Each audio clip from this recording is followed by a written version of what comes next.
नमस्कार दोस्तों, हमारे चैनल पर आपका स्वागत है, जहां हर रात आपको एक नया डर, रहस्य और रोमांचक अनुभव मिलेगा। हम लाते हैं आपके लिए ऐसी डरावनी कहानियां जो न केवल आपकी धड़कनें तेज कर देंगी, बल्कि आपके भीतर एक अजीब सा खौफ भी जगा देंगी। वो खौफ जो रात भर सोने नहीं देगा और हर कोने में किसी अजनबी की हलचल महसूस होगी।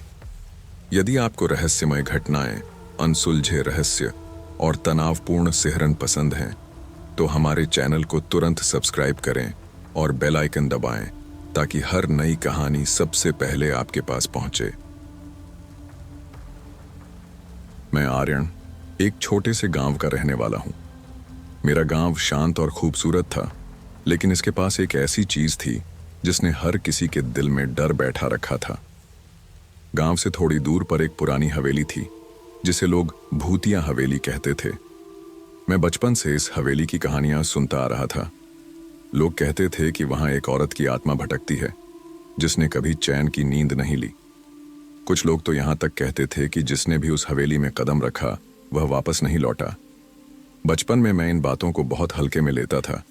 मुझे लगता था कि ये सब बस बुजुर्गों की कहानियां हैं जिनसे वे हमें डराते हैं ताकि हम वहां न जाएं। लेकिन जैसे जैसे बड़ा हुआ, इन कहानियों का असर मुझ पर भी होने लगा। लोग हवेली का नाम लेने से भी डरते थे। जब भी हवेली का जिक्र होता, हर कोई खामोश हो जाता। एक बार मेरे दोस्त ने मजाक में कहा था, आर्यन, तू बड़ा बहादुर बनता है ना, तो चल हवेली के अंदर चलकर दिखा। मैं उस वक्त हंस पड़ा और बात टाल दी, लेकिन मन के किसी कोने में एक डर सा बैठ गया था। गांव के बाहर की वह हवेली बहुत पुरानी थी। दीवारों पर काई जमी हुई थी, खिड़कियां टूटी हुई थीं और गेट पर पुराने लोहे की मोटी जंजीर लटक रही थी।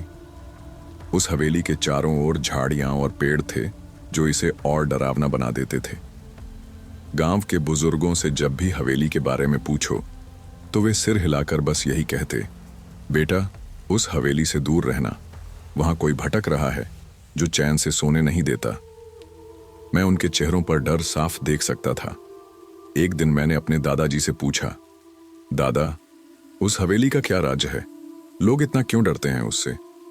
दादाजी ने लंबी सांस ली और बोले, बेटा, उस हवेली का इतिहास बहुत पुराना है। वहां एक औरत रहती थी जो बहुत ही मासूम थी, लेकिन उसके साथ कुछ ऐसा हुआ जिसने उसकी आत्मा को बेचैन कर दिया। लोग कहते हैं कि वह अपनी मौत का बदला लेने के लिए वापस आई है। मैंने पूछा, दादा, क्या हुआ था उस औरत के साथ? दादाजी ने सिर झुकाते हुए कहा, उसका पति हवेली का मालिक था, लेकिन उसने अपनी लालच और झूठे वादों के चलते अपनी पत्नी को धोखा दिया। वह गर्भवती थी और उसने अपनी जान देकर अपने बच्चे को बचाने की कोशिश की, पर उसकी आत्मा वहीं अटक गई। दादाजी की बातें सुनकर मेरे रोंगटे खड़े हो गए। उन्होंने आगे कहा, आर्यन, उस हवेली के पास मत जाना, वहां जाने वाले कभी वापस नहीं आते। मैंने सिर हिलाकर उनकी बात मान ली, लेकिन मन में उस हवेली को देखने की चाहत और भी बढ़ गई। गांव के लोग हवेली के आसपास भी जाने से कतराते थे। शाम के समय तो कोई उसकी दिशा में देखता भी नहीं था। कहते हैं कि रात के वक्त वहां से चीखें सुनाई देती थीं। कुछ लोग दावा करते थे कि उन्होंने खिड़की पर एक औरत की परछाई देखी है जो हवा में झूलती रहती है। एक बार मैं अपने दोस्तों के साथ गांव के पास खेल रहा था। खेलते खेलते हम हवेली के करीब पहुंच गए। मेरे एक दोस्त ने कहा, आर्यन, देख, ये वही हवेली है, चल अंदर चलते हैं। मैं थोड़ा घबरा गया, लेकिन अपने दोस्तों के सामने डर दिखाना नहीं चाहता था। मैंने कहा, ठीक है, चलो देखते हैं। जैसे ही हम हवेली के पास पहुंचे, हमें ऐसा लगा जैसे कोई हमें देख रहा है। वहां अजीब सी खामोशी थी।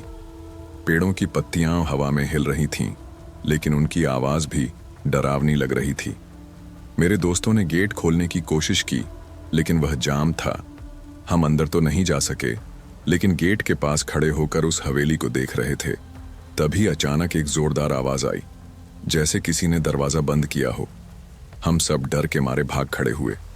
उस दिन के बाद मैंने तय कर लिया कि मैं कभी उस हवेली के पास नहीं जाऊंगा। लेकिन मेरे मन में अब भी यह सवाल था कि वहां क्या सच में कोई भूत है या ये सब बस कहानियां हैं। गांव में हर कोई उस हवेली से जुड़ी घटनाओं के बारे में अलग अलग बातें करता था। कोई कहता था कि उसने रात में एक औरत को रोते हुए सुना है, तो कोई कहता था कि वहां लाल आंखों वाला साया घूमता है। मेरी माँ कहती थी, आर्यन, इन सब बातों से दूर रहो। जो लोग मरे हुए हैं उन्हें चैन से सोने दो। लेकिन मैं हमेशा सोचता था कि अगर वहां कुछ नहीं है तो लोग इतना क्यों डरते हैं? क्या सच में वहां कोई आत्मा है या यह सब बस अफवाह है? मेरे मन में कई सवाल थे जिनका जवाब कोई नहीं दे सकता था।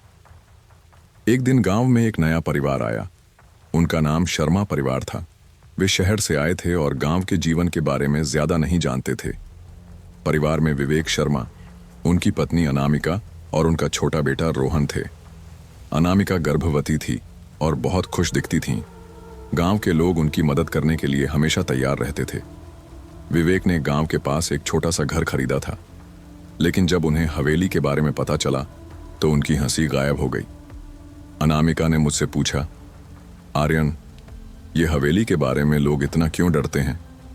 मैंने उन्हें सब कुछ बता दिया। उनकी आंखों में डर साफ दिख रहा था, लेकिन अनामिका ने कहा, मैं इन सब बातों पर यकीन नहीं करती। ये सब बस लोगों के मन की कल्पना है। मुझे लगा कि शायद वह सही कह रही हैं, लेकिन कुछ दिनों बाद कुछ ऐसा हुआ जिसने सब कुछ बदल दिया।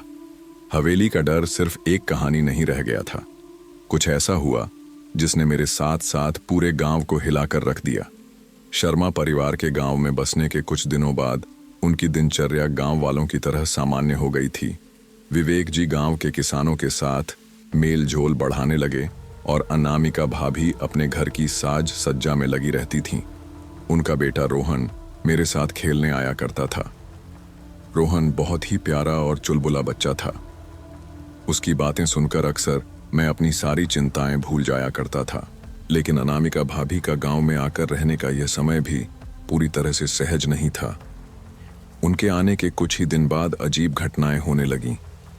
मुझे याद है, एक दिन अनामिका भाभी ने मुझसे कहा, आर्यन, रात को मुझे ऐसा लगा जैसे कोई खिड़की के बाहर खड़ा होकर मुझे देख रहा है। जब मैंने खिड़की बंद करने के लिए उठकर देखा तो वहां कोई नहीं था। उनकी आंखों में डर साफ नजर आ रहा था। मैंने उन्हें समझाने की कोशिश की, भाभी, गांव के आसपास के पेड़ों की छाया और हवा की आवाजें कभी कभी डरावनी लगती हैं। इसमें डरने की कोई बात नहीं। लेकिन भाभी की परेशानी यहीं खत्म नहीं हुई। अगले दिन उन्होंने मुझे बताया कि रात को सोते समय उन्होंने किसी औरत के रोने की आवाज सुनी। वह आवाज सीधे उनके कमरे के बाहर से आ रही थी। मैंने उन्हें फिर से समझाया, भाभी, यह सब आपका भ्रम हो सकता है। शायद रात के सन्नाटे में दूर से आने वाली आवाजें आपको ऐसा महसूस करवा रही हों। पर अंदर से मैं भी थोड़ा चिंतित था। मुझे याद था कि गांव में लोग कहते थे कि जब भी हवेली की आत्मा बेचैन होती है तो आसपास के लोग उसकी मौजूदगी महसूस करने लगते हैं। मैंने अपने दोस्तों के साथ इस बारे में चर्चा की। उनमें से एक ने कहा, आर्यन, यह वही आत्मा है। उसने अनामिका भाभी को चुना है। वे गर्भवती हैं और यह आत्मा हमेशा गर्भवती महिलाओं को निशाना बनाती है। मैं उनके इस बात पर यकीन नहीं करना चाहता था, लेकिन दिल के किसी कोने में एक डर बैठ गया था। कुछ दिनों बाद विवेक जी ने मुझसे कहा, आर्यन, हमें यह गांव बहुत अच्छा लगने लगा है, लेकिन अनामिका कुछ दिनों से बहुत परेशान है। वह कहती है कि उसे ऐसा लगता है जैसे कोई उसे देख रहा है या उसका पीछा कर रहा है। क्या तुम हमें कुछ समझा सकते हो? मैंने उन्हें सच्चाई बताना सही समझा। मैंने हवेली और उससे जुड़ी कहानियां उन्हें विस्तार से बताईं। उन्होंने मेरी बात ध्यान से सुनी, लेकिन उनके चेहरे पर कोई खास डर नहीं दिखा। विवेक जी बोले, मुझे नहीं लगता कि यह सब सच है। ये बस लोगों की कल्पना है। लेकिन उनकी यह सोच ज्यादा दिन नहीं टिक पाई। एक रात ऐसा कुछ हुआ जिसने हमें झकझोर कर रख दिया। वह रात शायद मेरे जीवन की सबसे डरावनी रात थी। मैं सोने की कोशिश कर रहा था, लेकिन मुझे नींद नहीं आ रही थी। तभी अचानक दरवाजे पर तेज खटखटाने की आवाज आई। मैं चौंक कर उठा और देखा कि विवेक जी दरवाजे पर खड़े हैं। उनके चेहरे पर डर और पसीना साफ नजर आ रहा था। उन्होंने कहा, आर्यन, जल्दी चलो, अनामिका ठीक नहीं है। मैं तुरंत उनके साथ उनके घर पहुंचा। घर के अंदर का माहौल अजीब सा था। कमरे में ठंडक थी, और हवा में एक अलग सी गंध महसूस हो रही थी। अनामिका भाभी बेड पर लेटी हुई थीं, लेकिन उनका चेहरा बिल्कुल सफेद पड़ चुका था। उनके होंठ सूखे हुए थे और उनकी आंखें बंद थीं। ऐसा लग रहा था जैसे वह किसी बुरे सपने में फंस गई हों। विवेक जी ने कहा, आर्यन, वह लगातार एक ही बात बड़बड़ा रही है। वह आ रही है, वह मुझे लेने आ रही है। मैंने भाभी के पास जाकर उन्हें हिलाने की कोशिश की, लेकिन उन्होंने कोई प्रतिक्रिया नहीं दी।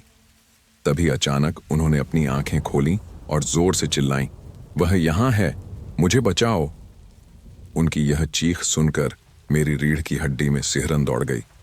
मैंने विवेक जी से कहा, हमें तुरंत पंडित जी के पास जाना होगा, शायद वह हमारी मदद कर सकें। हमने अनामिका भाभी को घर में छोड़ दिया और पंडित जी के घर की ओर भागे। पंडित जी गांव के जाने माने विद्वान थे और लोग उनकी बातों पर बहुत यकीन करते थे। जब हमने उन्हें सारी बातें बताईं तो उन्होंने तुरंत कहा, तुम लोगों को उस हवेली के पास नहीं जाना चाहिए था। वह आत्मा अब तुम्हारे परिवार के पीछे पड़ गई है। पंडित जी ने कुछ पूजा सामग्री उठाई और हमारे साथ शर्मा परिवार के घर आए। उन्होंने अनामिका भाभी के चारों ओर एक गोला बनाया और उसमें कुछ मंत्र पढ़ने लगे। अनामिका भाभी के शरीर में अचानक से अजीब हरकतें होने लगीं। वह जोर जोर से चिल्लाने लगीं और उनके हाथ पैर मरोड़ खाने लगे। पंडित जी ने कहा, यह आत्मा बहुत शक्तिशाली है, इसे हटाना आसान नहीं होगा। पूजा खत्म होने के बाद अनामिका भाभी थोड़ी शांत हुई, लेकिन उनकी हालत अभी भी ठीक नहीं थी। पंडित जी ने हमें सलाह दी कि हमें उन्हें कुछ दिनों के लिए गांव से दूर ले जाना चाहिए। उन्होंने कहा, यह आत्मा इस गांव और खासकर उस हवेली से जुड़ी है। अगर अनामिका इस गांव से दूर रहेगी तो शायद वह सुरक्षित रहेंगी। विवेक जी ने पंडित जी की बात मान ली और अगले ही दिन उन्होंने गांव छोड़ने का फैसला किया। लेकिन मेरे मन में अभी भी एक सवाल था, क्या यह आत्मा अनामिका भाभी का पीछा करती रहेगी या यह सब यहीं खत्म हो जाएगा? मेरे दिमाग में हजारों सवाल चल रहे थे, लेकिन उनके जवाब मुझे नहीं मिल रहे थे। गांव छोड़ने से पहले अनामिका भाभी ने मुझसे कहा, आर्यन, मुझे ऐसा लगता है कि यह सब अभी खत्म नहीं हुआ है। वह औरत अभी भी मुझे देख रही है। उनकी यह बात सुनकर मेरा दिल बैठ गया। मैंने उन्हें दिलासा दिया, भाभी आप चिंता मत कीजिए, पंडित जी ने कहा है कि सब ठीक हो जाएगा। लेकिन मेरे दिल में एक डर था कि यह सब इतना आसान नहीं होगा। शर्मा परिवार गांव छोड़कर चले गए, लेकिन उनके जाने के बाद भी हवेली की कहानियां खत्म नहीं हुई। गांव में लोग अब भी उस हवेली के पास जाने से डरते थे और मैं उस दिन के बाद कभी भी उस हवेली के आसपास नहीं गया। लेकिन मन में एक सवाल अब भी जिंदा था, क्या वह आत्मा सच में अनामिका भाभी को छोड़ देगी या वह अब भी उनका पीछा कर रही होगी? जब शर्मा परिवार गांव छोड़कर गया तो कुछ दिनों के लिए माहौल शांत हो गया। गांव में हवेली के आसपास की कहानियों पर चर्चा थोड़ी कम हो गई, लेकिन मेरे दिमाग में यह मामला अब भी घूम रहा था। मैं रात को सोते समय अनामिका भाभी की बातों को याद करता, उनकी चीखें, उनका बड़बड़ाना और उनकी आंखों में बसा वह डर मेरे मन में बार बार उभरता। एक दिन मैं अपने दोस्तों के साथ गांव के तालाब के पास बैठा था। हमारे बीच में अचानक हवेली की बात छिड़ गई। मेरा एक दोस्त राघव, जो हमेशा साहसी दिखने का नाटक करता था, बोला, क्या तुम सबको नहीं लगता कि हम इस हवेली की सच्चाई का पता लगा सकते हैं? ये सब बकवास बातें हैं, आत्माएं वात्माएं कुछ नहीं होती। मैंने उसे रोका, राघव, ये बातें मजाक करने की नहीं हैं। मैंने अपनी आंखों से देखा है कि अनामिका भाभी के साथ क्या हुआ। ये सब सच है। लेकिन राघव मेरी बात मानने को तैयार नहीं था। उसने कहा, अगर तुम्हें इतना यकीन है तो चलो, आज रात हवेली के पास चलते हैं। सच झूठ का फैसला वहीं हो जाएगा। मुझे उसकी बात पर गुस्सा आया, लेकिन कहीं ना कहीं मुझे भी लगा कि शायद यह एक मौका हो सकता है हवेली की सच्चाई जानने का। मैं और मेरे दो अन्य दोस्त रोहित और आकाश भी राघव के साथ जाने को तैयार हो गए, लेकिन दिल में एक डर भी था। उस रात हम चारों चुपचाप अपने अपने घरों से निकले और हवेली की ओर चल पड़े। रात गहरी हो चुकी थी और आसमान में बादल छाए हुए थे। चांद की रोशनी भी गायब थी, जिससे माहौल और डरावना लग रहा था। हवेली के पास पहुंचने पर हमने देखा कि उसकी खिड़कियां बंद थीं लेकिन उनमें से हल्की रोशनी झलक रही थी। राघव ने कहा, देखा, ये सब तुम्हारे मन का वहम है। यहाँ कोई आत्मा नहीं है। शायद किसी ने यहाँ रहने के लिए ये जगह बना ली हो। मैंने उसे चुप रहने को कहा। राघव, ये मजाक का समय नहीं है। कुछ भी गलत हो सकता है। हमने फैसला किया कि हम हवेली के अंदर जाकर सब कुछ देखेंगे। दिल जोर जोर से धड़क रहा था, लेकिन हम सब ने एक दूसरे का हौसला बढ़ाया। धीरे धीरे हमने दरवाजे को खोला। वह बहुत पुराना और जर्जर था, लेकिन किसी तरह खुल गया।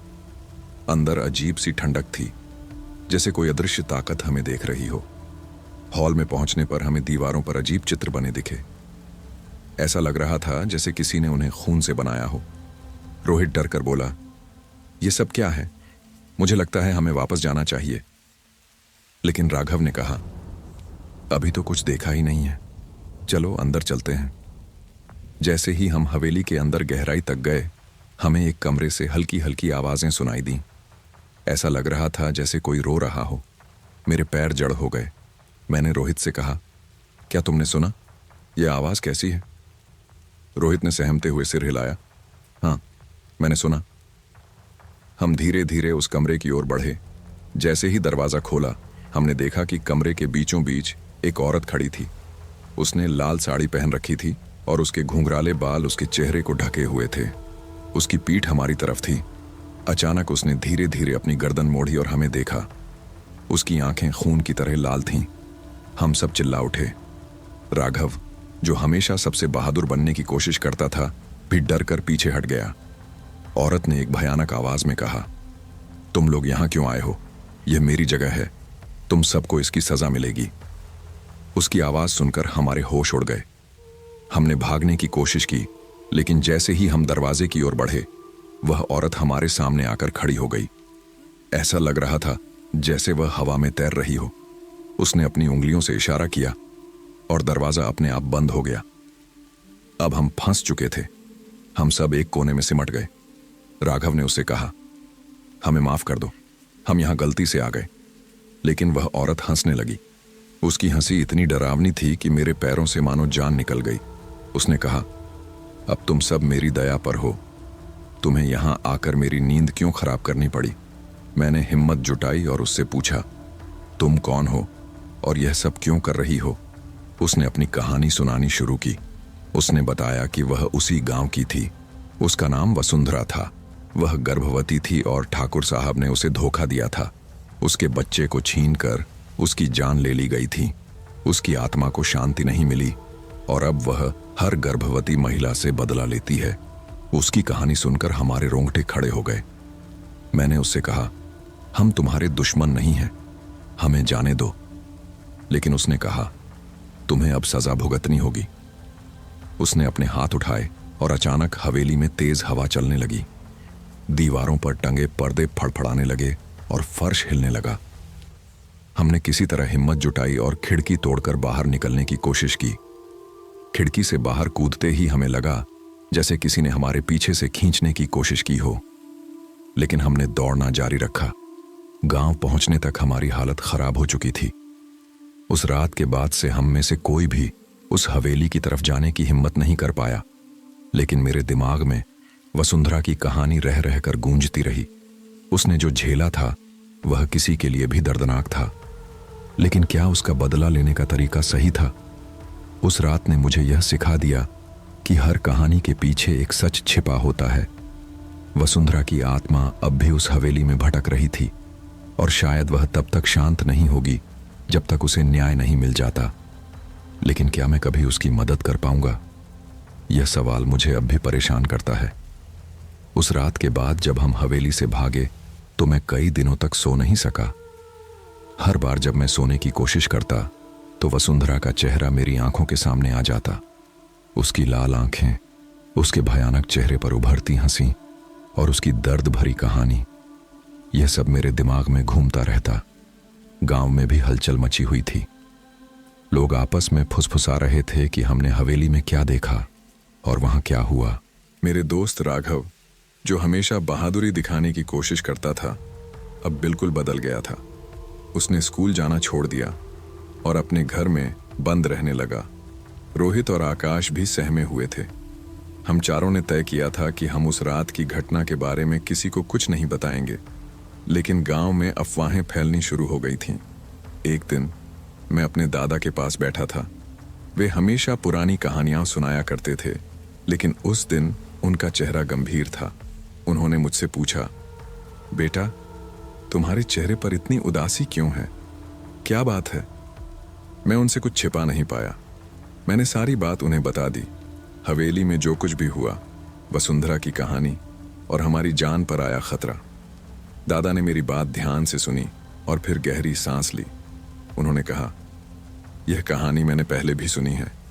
यह हवेली और वसुंधरा का नाम गांव के इतिहास में जुड़ा हुआ है, लेकिन लोग इस सच्चाई को नकारते रहे। मैंने उनसे पूछा, दादा, आप जानते हैं कि वसुंधरा के साथ क्या हुआ था? उन्होंने मुझे बताया कि वसुंधरा एक सीधी सादी लड़की थी। उसके माता पिता गरीब थे, लेकिन बहुत ईमानदार थे। जब ठाकुर साहब ने उसकी मदद के बहाने उसे हवेली में बुलाया, तो उसे अंदाजा भी नहीं था कि उसकी जिंदगी कैसे तबाह हो जाएगी। दादा ने कहा, उसके साथ जो हुआ वह किसी भी इंसान के लिए सहना मुश्किल था। लेकिन बेटा, आत्माएं तभी भटकती हैं जब उनके साथ अन्याय होता है। शायद उसे न्याय चाहिए। उनकी बातों ने मुझे गहरी सोच में डाल दिया। क्या वसुंधरा की आत्मा सचमुच न्याय चाहती थी? लेकिन अगर ऐसा था, तो वह हर किसी को क्यों सजा दे रही थी? मैंने दादा से पूछा, अगर हमें वसुंधरा की आत्मा को शांत करना है, तो हमें क्या करना होगा? दादा ने कहा, उसकी कहानी का अंत अधूरा है। उसे न्याय मिलना चाहिए, लेकिन यह इतना आसान नहीं होगा। तुम उस हवेली में अकेले जाओगे तो तुम्हारे साथ भी वही हो सकता है जो उसके साथ हुआ। तुम समझ लो, ये खेल नहीं है। मैंने मन ही मन तय किया कि मैं इस मामले को खत्म करके रहूंगा, लेकिन इस बार मैं अकेला नहीं जाना चाहता था। मैंने अपने दोस्तों को फिर से बुलाया। राघव, जो अब बहुत डरपोक हो चुका था, ने शुरुआत में मना कर दिया। उसने कहा, मैं वहां वापस नहीं जाऊंगा। मैंने अपनी जान मुश्किल से बचाई थी। रोहित और आकाश भी सहमे हुए थे, लेकिन उन्होंने मेरी बात मानी। मैंने उन्हें समझाया कि अगर वसुंधरा की आत्मा को न्याय नहीं मिला, तो यह सब कभी खत्म नहीं होगा। आखिरकार राघव भी तैयार हो गया। हमने योजना बनाई कि हम दिन के उजाले में हवेली के पास जाएंगे, ताकि रात का अंधेरा हमें डराए नहीं। अगले दिन हम चारों हवेली के पास पहुंचे। इस बार मैंने दादा के सुझाव पर कुछ धार्मिक चीजें अपने साथ रखी थीं, जैसे गंगा जल और तुलसी की माला। हवेली के पास पहुंचते ही हमें एक बार फिर अजीब सा माहौल महसूस हुआ। ऐसा लग रहा था जैसे कोई हमें देख रहा हो। हमने अंदर कदम रखा। दिन का उजाला होने के बावजूद हवेली के अंदर अंधेरा था। दीवारों पर वही अजीब चित्र थे जो हमने पहले देखे थे। इस बार हमने हर कोने को ध्यान से देखने की कोशिश की। हमें एक कमरे में कुछ पुराने दस्तावेज मिले। उन दस्तावेजों में कुछ चिट्ठियां थीं जो वसुंधरा ने शायद अपने माता पिता को लिखी थीं। चिट्ठियां पढ़कर हमारी आंखों में आंसू आ गए। वसुंधरा ने अपने दर्द और तकलीफ को शब्दों में बयां किया था। उसने लिखा था कि उसे अपनी जान से ज्यादा अपने बच्चे की चिंता थी। उसने यह भी लिखा था कि अगर उसके बच्चे को कुछ हुआ तो वह किसी को माफ नहीं करेगी। हमने चिट्ठियां अपने साथ रख लीं। हम उस कमरे में और भी चीजें ढूंढने लगे। तभी अचानक हमें एक तेज हवा का झोंका महसूस हुआ। खिड़कियां अपने आप बंद हो गईं और दरवाजे जोर से बजने लगे। ऐसा लग रहा था जैसे हवेली खुद हमें वहां से भगाना चाहती हो। हमने भागने की कोशिश की, लेकिन दरवाजा बंद हो चुका था। तभी एक अजीब सी आवाज आई। ये आवाज वसुंधरा की थी।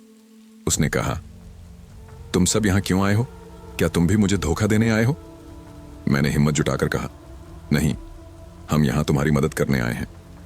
हम तुम्हें न्याय दिलाना चाहते हैं। उसकी आवाज और गहरी हो गई। उसने कहा, न्याय?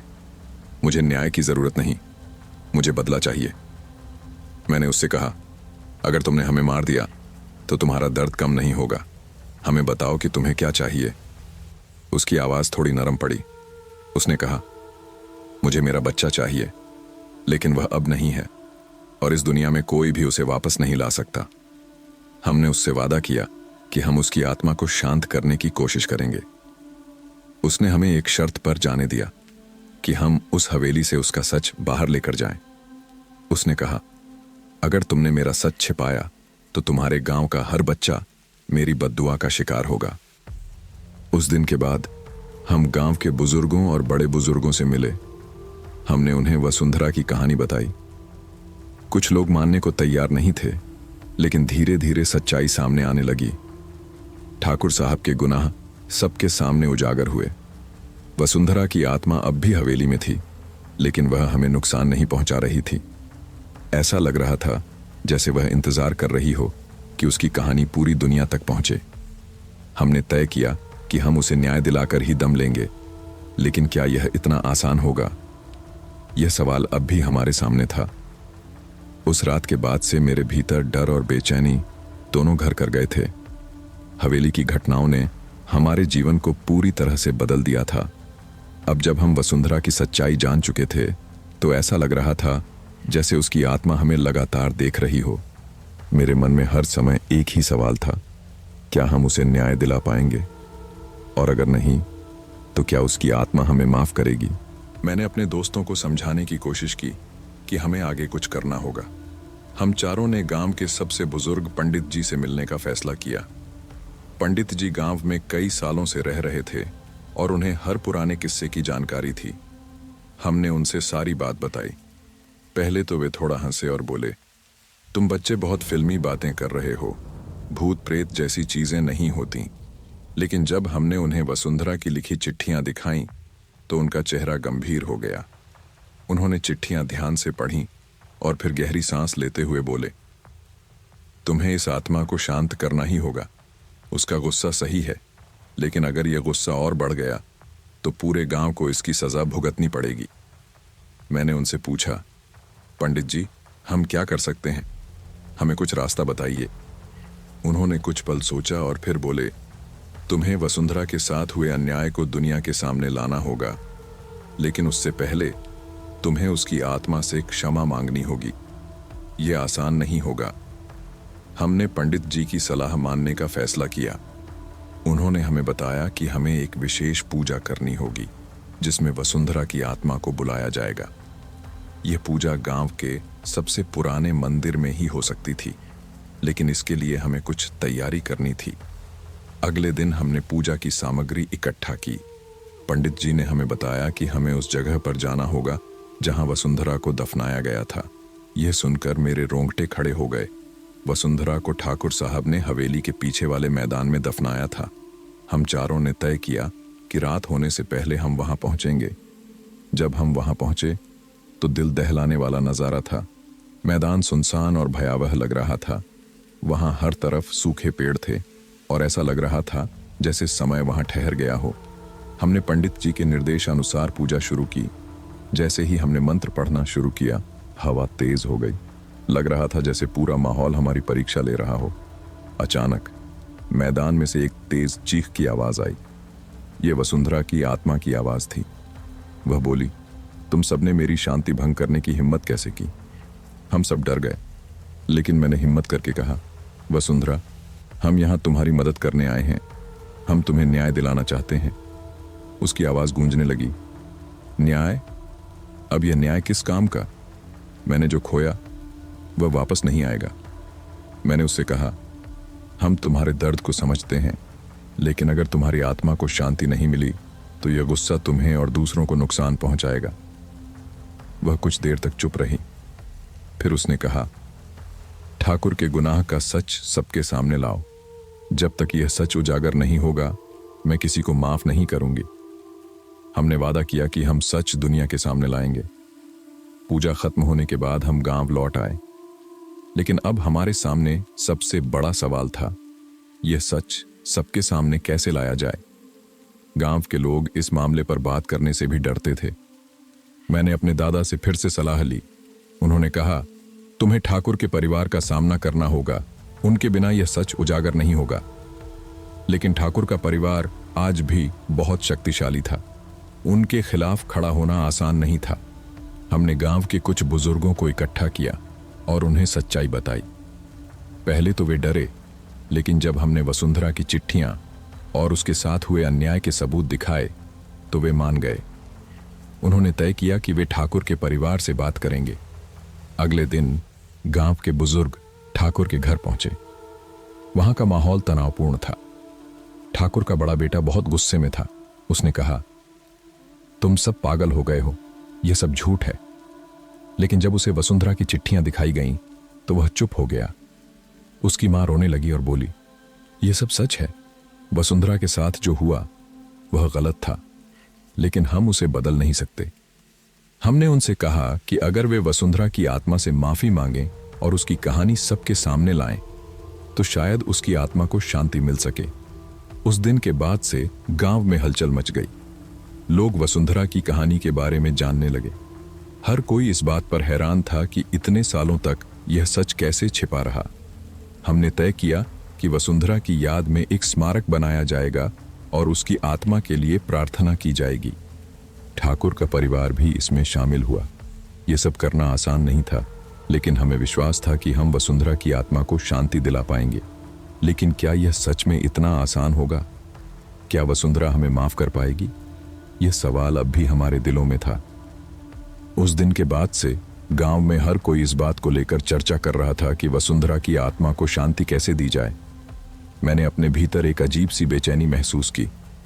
भले ही हमने वसुंधरा के परिवार को न्याय दिलाने का वादा किया था, लेकिन उसकी आत्मा की नाराजगी ने मुझे भीतर तक हिला दिया था। मुझे यह समझ में आ चुका था कि केवल सच्चाई का उजागर होना ही काफी नहीं होगा, हमें कुछ और बड़ा करना होगा। मैंने पंडित जी से दोबारा मिलने का फैसला किया। जब मैं उनके पास पहुंचा तो उन्होंने गंभीरता से कहा, तुमने सही दिशा में कदम बढ़ाया है, लेकिन वसुंधरा की आत्मा अब भी इस दुनिया से मुक्त नहीं हुई है। उसकी पीड़ा बहुत गहरी है। मैंने पूछा, पंडित जी, हमें और क्या करना होगा? उन्होंने कहा, तुम्हें वसुंधरा की आत्मा से दोबारा बात करनी होगी, लेकिन इस बार यह काम आसान नहीं होगा। उन्होंने मुझे बताया कि हमें हवेली के सबसे पुराने हिस्से में जाना होगा। वह हिस्सा अब खंडहर बन चुका था और वहां जाने की हिम्मत शायद ही किसी में थी, लेकिन मैंने और मेरे दोस्तों ने तय कर लिया कि हम वहां जाएंगे। रात होने से पहले हमने अपनी तैयारियां शुरू कर दी। मेरे साथ अनिल, सुमित और प्रिया थे।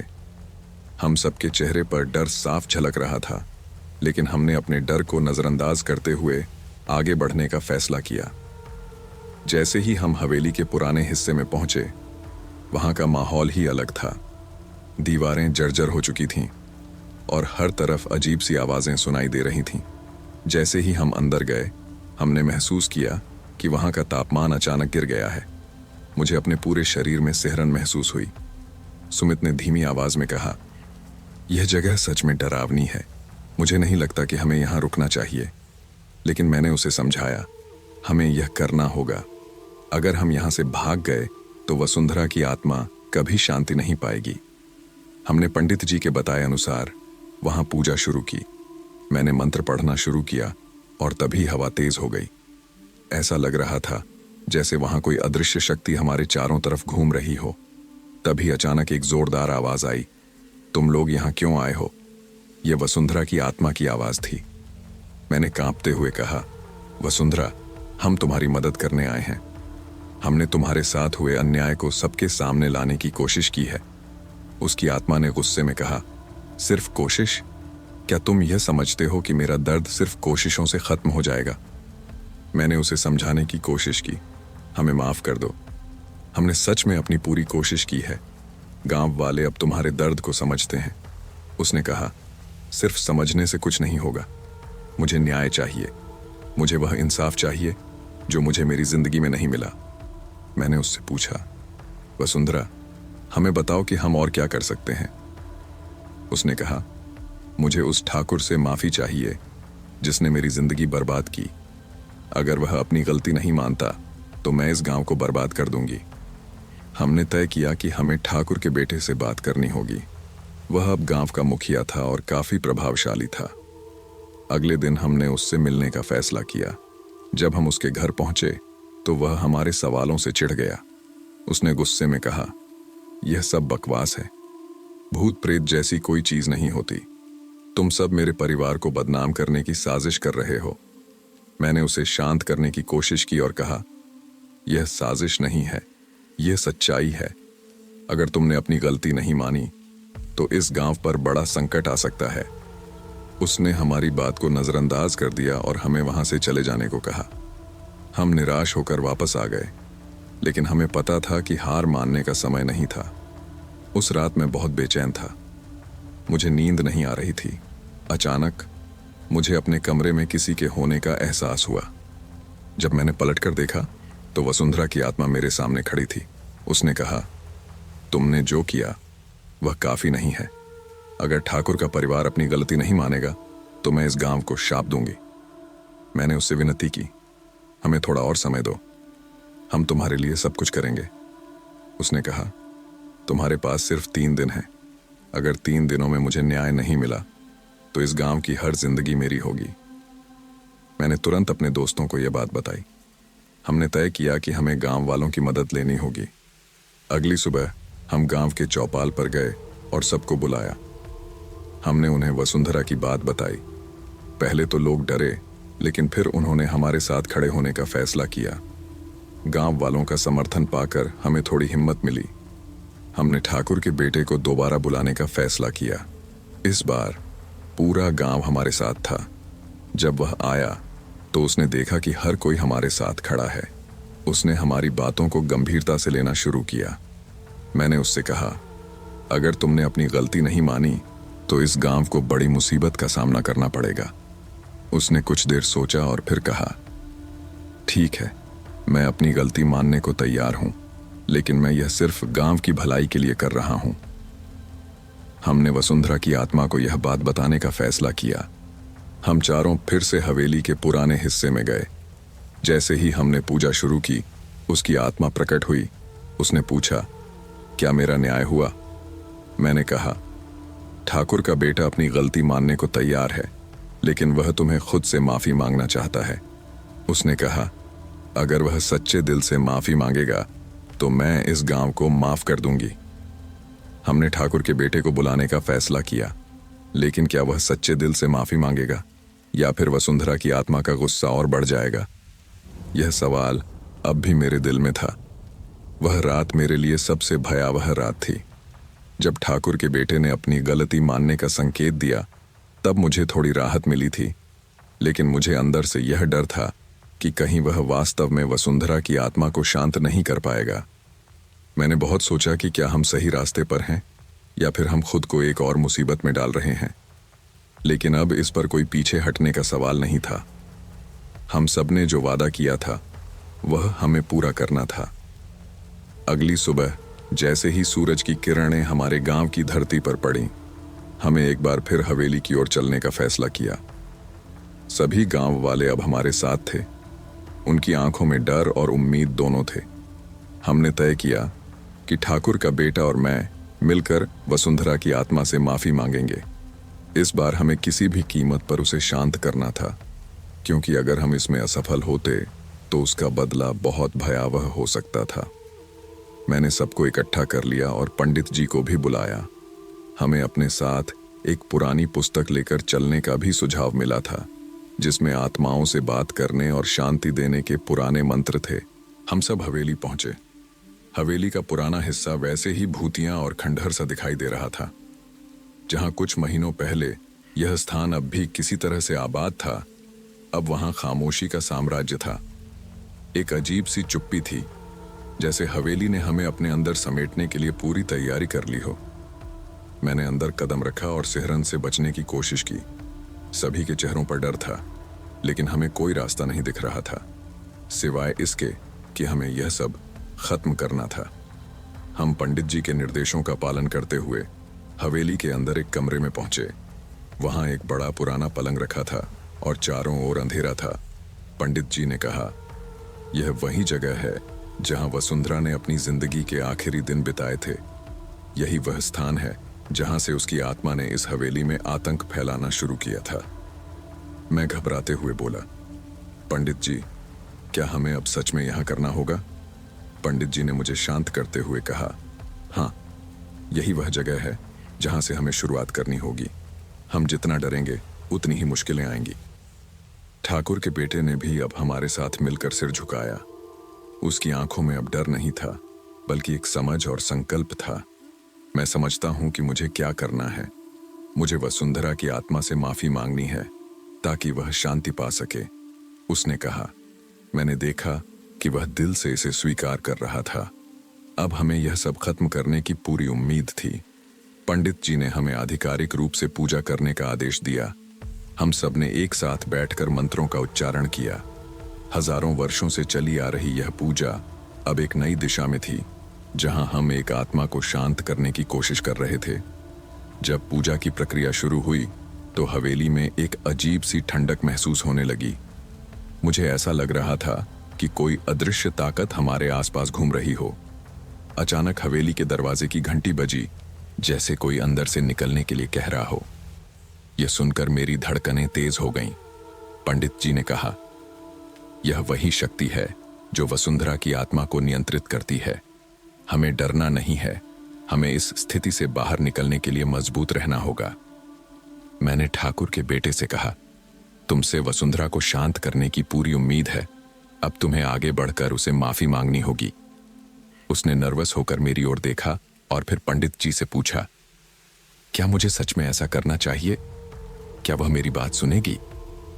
पंडित जी ने कहा, तुम्हें अपनी पूरी ईमानदारी से यह करना होगा। अगर तुमने दिल से माफी मांगी तो वसुंधरा की आत्मा को शांति मिल सकती है। ठाकुर के बेटे ने गहरी सांस ली और धीरे धीरे कदम बढ़ाए। उसने वसुंधरा की आत्मा से कहा, मैं जानता हूं कि मैंने तुम्हारे साथ बहुत बुरा किया। मैंने तुम्हारे दर्द को कभी महसूस नहीं किया, लेकिन अब मैं तुमसे माफी मांगता हूं और मुझे उम्मीद है कि तुम मुझे माफ कर सकोगी। उसकी आवाज कांप रही थी, लेकिन वह अपने शब्दों पर दृढ़ था। कुछ पल के लिए सब शांत था। फिर अचानक हवेली की दीवारों से एक अजीब आवाज आने लगी, जैसे कोई जोर से चीख रहा हो। हमें समझ में आया कि यह वसुंधरा की आत्मा का गुस्सा था। वह नहीं चाहती थी कि ठाकुर का बेटा उसे माफी दे। मुझे लगा कि हमें इस समय और भी अधिक ध्यान से काम करना होगा। मैंने पंडित जी से कहा, क्या हम और कुछ कर सकते हैं? पंडित जी ने कहा, अब हमें उसकी आत्मा से संवाद करना होगा। मुझे यह महसूस हो रहा है कि वह अब भी अपने गहरे दर्द में फंसी हुई है। हमें उससे पूरी सच्चाई कहनी होगी। तभी अचानक हवेली में एक तेज हवाएं चलने लगीं। मुझे लगा जैसे किसी ने कमरे में हलचल मचाई हो। पंडित जी ने मंत्रों का उच्चारण शुरू कर दिया और कहा, हमारे शब्दों में शक्ति है, हमें इसे सही दिशा में इस्तेमाल करना होगा। हवेली में हौले हौले घबराहट का माहौल बनने लगा। दीवारों पर अजीब सी छायाएं चलने लगीं। एक सर्दी ने हमारी हड्डियां जमा दी। ठाकुर के बेटे ने फिर से माफी मांगने की कोशिश की। वसुंधरा, मैं तुमसे दिल से माफी मांगता हूं। मैं जानता हूं कि मुझे तुम्हारे साथ किए गए अत्याचार का कोई प्रायश्चित नहीं हो सकता, लेकिन मैं तुमसे अनुरोध करता हूं कि तुम शांति से अपनी यात्रा जारी रखो। वसुंधरा की आत्मा धीरे धीरे शांत होती दिखी। हवेली में सन्नाटा फैल गया और सब कुछ पल के लिए स्थिर हो गया। लेकिन फिर एक जोरदार आवाज आई, तुमने मुझे शांति दी है, लेकिन यह तुम्हारा आखिरी मौका था। मैं अब चली जाऊंगी। और उसी क्षण में हवेली का वातावरण हल्का और शांत हो गया। हवेली से उस अजीब डर का बादल हट गया था। वसुंधरा की आत्मा शांति से मुक्त हो गई थी। हम सब चुपचाप खड़े थे। अब तक का सफर लंबा और डरावना था, लेकिन आखिरकार हमें सफलता मिली थी। ठाकुर के बेटे ने गहरी सांस ली और पंडित जी से कहा, मुझे अब राहत महसूस हो रही है। वसुंधरा की आत्मा को शांति मिल गई। हम सब वापस बाहर आए। हवेली का माहौल अब बिल्कुल बदल चुका था। वहां का अंधेरा अब खत्म हो चुका था। हम सभी ने राहत की सांस ली और अपने अपने घर लौट आए। लेकिन मुझे यह समझ में आ गया था कि इस घटना ने मुझे बहुत कुछ सिखाया। एक व्यक्ति का अपराध उसकी जिंदगी पर कितना बड़ा असर डाल सकता है, और अगर हम अपने कर्मों के लिए माफी नहीं मांगते तो वह हमें सच्चाई की ओर नहीं बढ़ने देता। अब हवेली में फिर से शांति थी और वसुंधरा की आत्मा भी अब अपने अंतिम विश्राम में थी। वह दिन मेरे जीवन का सबसे बड़ा मोड़ साबित हुआ। जब हमने वसुंधरा की आत्मा को शांति दी तो हमने सोचा था कि अब हवेली में शांति होगी और हमारी परेशानियां खत्म हो जाएंगी। लेकिन जैसे ही हम गांव लौटे, मुझे एहसास हुआ कि एक नया संकट हमारे सामने आ खड़ा हुआ था। ठाकुर का बेटा, जो पहले हमारी मदद कर रहा था, अब अजीब से व्यवहार करने लगा था। उसकी आंखों में एक अजनबी सी चमक थी और वह अक्सर चुपचाप कहीं दूर घूमा करता। यह देखकर मुझे लगा कि कुछ गलत हो रहा है और यह केवल हवेली की घटनाओं से जुड़ा हुआ था। पहली बार जब मैंने उसे देखा तो वह पुराने खंडहर के पास खड़ा था। मैंने पास जाकर पूछा, क्या तुम ठीक हो? उसने कोई जवाब नहीं दिया, बस मुझसे ऐसे घूरने लगा जैसे उसे किसी चीज से डर लग रहा हो। मुझे लगा कि शायद वह अब भी वसुंधरा की आत्मा के प्रभाव में था, लेकिन मुझे नहीं पता था कि इसका असली कारण क्या था। मैंने सोचा शायद उसे कुछ समय चाहिए ताकि वह अपनी पुरानी स्थिति में वापस लौट सके। परंतु एक दिन जब हम सब गांव में एक बैठक कर रहे थे, उसने सबको हैरान कर दिया। ठाकुर के बेटे ने कहा, अब मुझे वह चीज मिल गई है जिसे मैं हमेशा से ढूंढ रहा था। उसकी यह बात सुनकर सभी चौंक गए। यह कुछ ऐसा था जो पहले कभी उसने नहीं कहा था। उसकी बातें अब अजीब और घुमावदार हो चुकी थीं। उसने यह भी कहा कि अब वह हवेली को फिर से जीने की योजना बना रहा था और उसे पूरा यकीन था कि वसुंधरा की आत्मा उसकी मदद करेगी। यह सुनकर सभी गांव वाले और मैं भी अवाक रह गए। मैंने उसे कड़ी आवाज में कहा, तुम्हें क्या हुआ है? क्या तुम पूरी तरह से ठीक हो? उसने मुझे नजरअंदाज कर दिया और कहा, अब मुझे कोई रोक नहीं सकता। हवेली मेरी है और मैं उसे फिर से पुनर्निर्मित करूंगा। उसकी आवाज में एक अजीब सी ताकत थी और मुझे महसूस हुआ कि अब वह आदमी नहीं रहा जो कुछ समय पहले हमारे साथ था। कुछ गहरे बदलाव हो चुके थे और यह बदलाव कहीं न कहीं हवेली और वसुंधरा की आत्मा से जुड़ा हुआ था। मेरे मन में एक गहरी चिंता घर करने लगी। मुझे लगा कि वह वसुंधरा की आत्मा से प्रभावित होकर कुछ गलत कदम उठा सकता है। मैंने पंडित जी से इस बारे में बात की। पंडित जी ने कहा, यह बहुत गहरी बात है। लगता है कि ठाकुर के बेटे ने हवेली की ऊर्जा को पूरी तरह से अपने अंदर समेट लिया है। वसुंधरा की आत्मा अब उसे नियंत्रित कर रही है। मैं सोच में पड़ गया कि क्या वसुंधरा की आत्मा ने सच में ठाकुर के बेटे को अपनी पकड़ में ले लिया था। पंडित जी ने हमें बताया कि अब हमें ठाकुर के बेटे को संभालने के लिए उसे हवेली से दूर रखना होगा, नहीं तो वह खुद को और दूसरों को खतरे में डाल सकता है। हम सब ने मिलकर उसे समझाने का प्रयास किया, लेकिन वह किसी की नहीं सुन रहा था। वह बस हवेली की ओर बढ़ता जा रहा था, जैसे किसी शापित दिशा में। हम सबको यह समझ में आ गया था कि अब हमें और भी बड़ी जिम्मेदारी उठानी होगी। हमें न सिर्फ वसुंधरा की आत्मा से निपटना था, बल्कि अब हमें ठाकुर के बेटे के अजीब व्यवहार को भी समझने और नियंत्रित करने की जरूरत थी। अगली रात मैंने फैसला किया कि मैं अकेले हवेली जाऊंगा। मुझे यह महसूस हो रहा था कि अगर मैंने अब इस समस्या का हल नहीं निकाला तो बहुत देर हो जाएगी। हवेली का माहौल अब पहले से कहीं अधिक डरावना हो चुका था।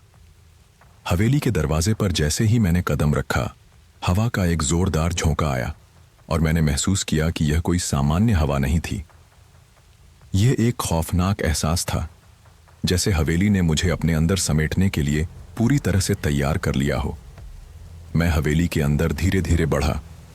अब यह जगह और भी खामोश और अंधेरी हो गई थी। अचानक मुझे महसूस हुआ कि कोई मेरे पीछे है। मैंने मुड़कर देखा तो ठाकुर का बेटा खड़ा था। उसकी आंखों में वही अजनबी चमक थी। मैंने घबराते हुए पूछा, तुम यहां क्या कर रहे हो? उसने मेरी ओर देखा और कहा, अब यह सब कुछ मेरी मर्जी से होगा। वसुंधरा मेरी मदद कर रही है। उसकी बातें सुनकर मेरे पैरों तले जमीन खिसक गई। मुझे समझ में आ गया कि वह अब पूरी तरह से उस आत्मा के प्रभाव में था। उसने मुझे अपनी ओर खींच लिया और कहा, तुम अब नहीं समझ सकोगे। मैं हवेली को फिर से जीवित करूंगा और तुम किसी भी हालत में मुझे रोक नहीं सकते। उसकी आवाज में एक शक्ति थी जो मुझे डराने के लिए पर्याप्त थी। मैंने उससे कहा, तुम जो भी करना चाहते हो वह सही नहीं है। तुम्हें इसका परिणाम भुगतना पड़ेगा। लेकिन वह मेरे शब्दों को नजरअंदाज करते हुए हवेली के भीतर दाखिल हो गया।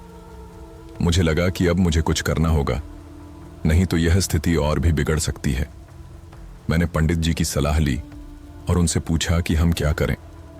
पंडित जी ने कहा, हमें अब एक विशेष पूजा करनी होगी ताकि हम वसुंधरा की आत्मा को पूरी तरह से शांत कर सकें और ठाकुर के बेटे को उसके प्रभाव से बाहर ला सकें।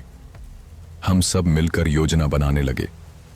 पंडित जी ने कहा कि हमें हवेली में जाकर एक विशेष पूजा करनी होगी, जिसमें वसुंधरा की आत्मा से अंतिम बार माफी मांगी जाए और ठाकुर के बेटे को पूरी तरह से शांति दी जाए।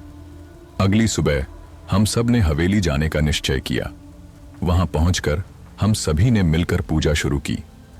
पंडित जी ने मंत्रों का उच्चारण किया और हम सब साथ में वसुंधरा की आत्मा से शांति की प्रार्थना करने लगे। धीरे धीरे हवेली का माहौल बदलने लगा और ठाकुर का बेटा भी अब शांत होने लगा। उसके चेहरे पर वह अजनबी चमक अब मध्यम पड़ने लगी थी। उसकी आंखों में एक अजीब सी हलचल थी, जैसे वह बाहर आना चाहता हो। पूजा के बाद ठाकुर का बेटा अचानक होश में आया और उसने कहा, मैं क्या कर रहा था? मुझे क्या हो गया था? मुझे लगा कि अब वह पूरी तरह से ठीक हो गया है। उसने मुझसे कहा, मैंने क्या किया? मैं इस हवेली के जादू से खुद को कैसे मुक्त कर सकता हूं? पंडित जी ने कहा, तुम्हें खुद से माफी मांगनी होगी और तुम्हें वसुंधरा की आत्मा को शांति देने के लिए अपना योगदान देना होगा। हमने सभी मिलकर यह सुनिश्चित किया कि हवेली में फिर से शांति कायम हो और इस बार कोई गलत फहमी न हो। ठाकुर का बेटा अब पहले जैसा नहीं रहा। उसकी आंखों में एक नई उम्मीद और संकल्प था। उसने कहा, मैंने अपने कृत्य का एहसास किया है और अब मैं इसे ठीक करने के लिए हर संभव कोशिश करूंगा। हवेली में अब शांति थी और वसुंधरा की आत्मा को भी राहत मिल चुकी थी। ठाकुर का बेटा अब एक नए रूप में था और मुझे लगता था कि हमने एक कठिन संघर्ष में सफलता प्राप्त की थी। यह घटना हमें यह सिखाती है कि आत्मा का शांति की ओर मोड़ना सिर्फ एक यात्रा नहीं, बल्कि हमें अपनी जिम्मेदारियों को समझने का एक अवसर भी देती है। वह दिन मेरी जिंदगी का एक और ऐसा मोड़ था जिसे मैं कभी नहीं भूल पाऊंगा। हवेली में शांति लौटने के बाद हमारे दिलों में एक राहत थी, लेकिन दिल के भीतर कुछ था जो मुझे बार बार बेचैन करता था। ठाकुर का बेटा अब पूरी तरह से ठीक हो चुका था और हवेली में कोई अजीब घटना नहीं हो रही थी। हालांकि मुझे लगा कि हवेली में कुछ और भी छिपा हुआ है, कुछ ऐसा जो हम अभी तक नहीं समझ पाए थे। एक रात जब सब सो रहे थे, मैंने फिर से हवेली की ओर जाने का निश्चय किया। मुझे लगा कि अगर मैं अब भी कुछ महसूस कर सकता हूं, तो शायद मेरी बेचैनी दूर हो सके। मैंने चुपचाप कमरे से बाहर कदम रखा और हवेली की ओर चल पड़ा।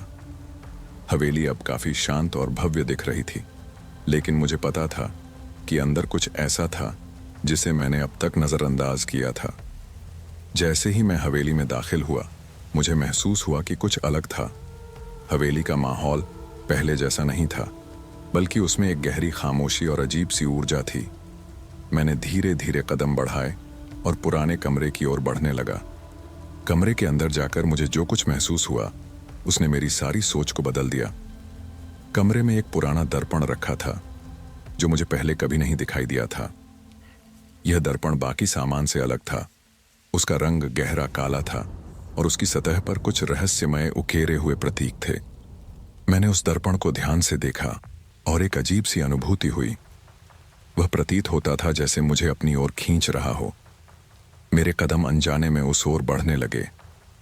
जैसे ही मैंने दर्पण के पास पहुंचकर उसकी सतह को छुआ, मुझे एक तेज सर्द हवा का एहसास हुआ और अचानक दर्पण के अंदर से एक कटी फटी झूलती हुई छाया ने मुझे घेर लिया। मेरे दिल की धड़कन तेज हो गई और मैंने पीछे मुड़ने की कोशिश की, लेकिन जैसे ही मैंने अपना हाथ दर्पण से हटाया, मुझे लगा कि मैं अब कुछ और नहीं देख पा रहा था। वह छाया अचानक मुझसे बात करने लगी। तुम यहां क्यों आए हो? उसने गहरी गहरी आवाज में पूछा। मैं हड़बड़ाकर चौंका और उसके सवाल का कोई जवाब नहीं दे पाया। मुझे लगा कि यह कोई सपना है, लेकिन उस क्षण में मेरी आंखों के सामने सब कुछ बहुत वास्तविक था। मैं चुप रहा, लेकिन वह छाया लगातार मुझे घूर रही थी। फिर वह बोली, तुम नहीं जानते तुम्हारा यहां होना कितना महत्वपूर्ण है। क्या तुम मुझे पहचानती हो? मैंने हिम्मत जुटाकर पूछा। उसने मुझे नजदीक से देखा और कहा, तुम वही हो जो वसुंधरा की आत्मा से जूझने आया था, लेकिन तुम्हारा काम अभी खत्म नहीं हुआ है। उसके शब्द मेरे दिल में गहरी छाप छोड़ गए। मैंने घबराते हुए कहा, तुम कौन हो? उसने अपनी छाया को एक और रूप में बदलते हुए कहा, मैं वह हूं जिसे तुम कभी नहीं पहचान पाओगे, लेकिन मैं हमेशा तुम्हारे पास हूं। मैं डर के मारे कांप रहा था, लेकिन वह छाया धीरे धीरे मुझसे दूर होती चली गई। वह अपनी आवाज में एक और शब्द डालते हुए बोली, तुम्हारा अगला कदम तुम्हारी नियति से जुड़ा है। अगर तुमने उसे ठीक से नहीं उठाया तो सब कुछ बदल जाएगा। उसकी बातों में कुछ ऐसा था जो मुझे सोचने पर मजबूर कर रहा था। मैं उस रात हवेली से बाहर निकला, लेकिन उसके शब्द मेरे दिमाग में गूंजते रहे। अगले दिन मैंने ठाकुर के बेटे से इस बारे में बात की। उसे सुनकर वह भी चौंक गया, क्योंकि उसे भी कभी कभी कुछ अजीब महसूस होता था। हालांकि उसने कहा, यह हवेली कभी भी किसी न किसी तरह से हमें अपना हिस्सा बनाती है। उसकी बातों से मुझे यह महसूस हुआ कि शायद हम जो सोच रहे थे वह उतना आसान नहीं था। हवेली में कुछ ऐसी शक्तियां थीं जो हमारे समझ से परे थीं। वह दिन बहुत ही गहरी सोच में बीता। मैंने खुद से यह सवाल पूछा, क्या यह वही हवेली है जो हमने पहले देखी थी? हर जगह एक अजीब सी खामोशी थी, जैसे हवेली खुद से कुछ छिपा रही हो। मैं उस रात फिर से हवेली गया, लेकिन इस बार मुझे पूरी तैयारी के साथ जाना था। पंडित जी से बात करने के बाद मैंने यह तय किया कि अब हमें हवेली के हर कोने की गहरी छानबीन करनी होगी, ताकि हम किसी भी खतरे से बच सकें। हवेली में एक रहस्यमय सा आकर्षण था जो मुझे बार बार खींच रहा था। पंडित जी ने हमें बताया था कि हवेली में एक पुरानी शक्ति बसती है और उसे शांत करना आसान नहीं होता, लेकिन वह शक्ति आखिरकार इंसान की अपनी इच्छाओं से जुड़ी होती है। अब हमें यह समझना था कि हमारी इच्छाओं और हवेली की इच्छाओं में क्या अंतर था। पंडित जी के अनुसार हवेली की शक्ति सिर्फ एक आत्मा नहीं, बल्कि पुरानी यादें और संघर्षों का परिणाम थी। हमने हवेली में एक और पूजा आयोजित करने का निश्चय किया, जिसमें हम हवेली के हर रहस्य को खोलने की कोशिश करेंगे। पंडित जी ने हमें निर्देश दिया कि हमें पूरी तरह से आत्मसमर्पण करके पूजा करनी होगी। यह सिर्फ एक पूजा नहीं, बल्कि हवेली की आत्मा से जुड़ने का एक तरीका था। पूजा की रात हवेली के भीतर एक अलग ही माहौल था। जब हमने पूजा शुरू की तो हवेली की दीवारों से अजीब सी आवाजें आने लगीं। ये आवाजें किसी पुराने संघर्ष की गवाही देती थीं। जैसे ही पूजा का समापन हुआ, हवेली की हवा में हलचल मचने लगी। अचानक एक तेज आंधी आई और कमरे का माहौल बदल गया। मुझे यह महसूस हुआ कि हवेली का असली रहस्य अब सामने आ रहा था। वह छाया जिसने मुझसे पहले बात की थी, अब धीरे धीरे सामने आ रही थी। यह छाया एक रूप में सामने आई जो अब और भी भयानक हो गई थी। उसने मेरी तरफ देखा और कहा, अब तुम मुझे पहचान सकते हो, लेकिन क्या तुम मेरे उद्देश्य को समझ पाए हो? मैंने डरते हुए जवाब दिया, तुम क्या चाहती हो? वह छाया बोली, मैंने तुम्हें इस संघर्ष में भेजा ताकि तुम अपनी नियति को पहचान सको। अब तुम्हारा अगला कदम बहुत महत्वपूर्ण है। उस छाया के शब्दों ने मेरी पूरी दुनिया बदल दी। यह केवल हवेली का रहस्य नहीं था, बल्कि मेरी अपनी आत्मा का संघर्ष था। मैंने तय किया कि अब मैं इस रहस्य को हल करूंगा, चाहे जो भी हो। अब मुझे पता था कि हवेली सिर्फ एक भूतिया जगह नहीं थी, बल्कि वह मेरी अपनी यात्रा का एक हिस्सा थी, जिसे मैं अब समझ चुका था। इस संघर्ष ने मुझे यह सिखाया कि जो हम समझते हैं वह हमेशा सच नहीं होता। जीवन में कभी कभी हमें उन चीज़ों से जूझना पड़ता है जिन्हें हम पहले समझ नहीं पाते। हवेली में जो कुछ भी था वह अब मेरी अपनी आंतरिक शक्ति का हिस्सा बन चुका था। यह यात्रा मुझे और भी मजबूत बना चुकी थी, और अब मुझे यह विश्वास था कि कोई भी अंधेरा मुझे नहीं हरा सकता। वह रात जब मैंने हवेली में छिपे रहस्यों का सामना किया था, मेरे जीवन का सबसे अहम मोड़ बन गई थी। पंडित जी के साथ पूजा करने के बाद हवेली में कुछ अदृश्य शक्ति महसूस हो रही थी, जो एक नकारात्मक ऊर्जा को उत्पन्न कर रही थी। लेकिन इसके बावजूद मुझे लग रहा था कि मेरी यात्रा अभी पूरी नहीं हुई थी। मैंने जो कुछ भी देखा और महसूस किया था वह मेरी समझ से परे था, लेकिन अब मुझे यकीन हो गया था कि हवेली में छिपे राजों को उजागर करना ही मेरी नियति है। हवेली के अंदर हर जगह एक अजीब सी शांति फैली हुई थी, लेकिन मेरे मन में हलचल मची हुई थी। पंडित जी के शब्द बार बार मेरे कानों में गूंज रहे थे, तुम्हारी नियति अब हवेली से जुड़ चुकी है, और तुम्हें अपने अगले कदम का ध्यान रखना होगा। मैं जानता था कि अब मेरा अगला कदम केवल मेरे ही हाथ में था और मैं जानने के लिए तैयार था कि यह यात्रा आखिर कहाँ जाएगी। हालांकि मुझे डर था, लेकिन मुझे यह भी एहसास हो रहा था कि यह डर ही मेरी ताकत बन सकता है। हवेली के भीतर की हवा भारी थी, जैसे वह कुछ कहने की कोशिश कर रही हो, लेकिन मैं सुन नहीं पा रहा था। हर कमरे में एक अजीब सा मौन था, जैसे हर दीवार, हर खिड़की, हर दरवाजा खुद में कोई कहानी छिपाए हुए हो। मुझे उस रात कुछ विशेष करने की आवश्यकता महसूस हो रही थी, क्योंकि अगर मैं कुछ गलत करता तो हवेली में जो छिपी शक्ति थी वह पूरी तरह से बाहर आ सकती थी।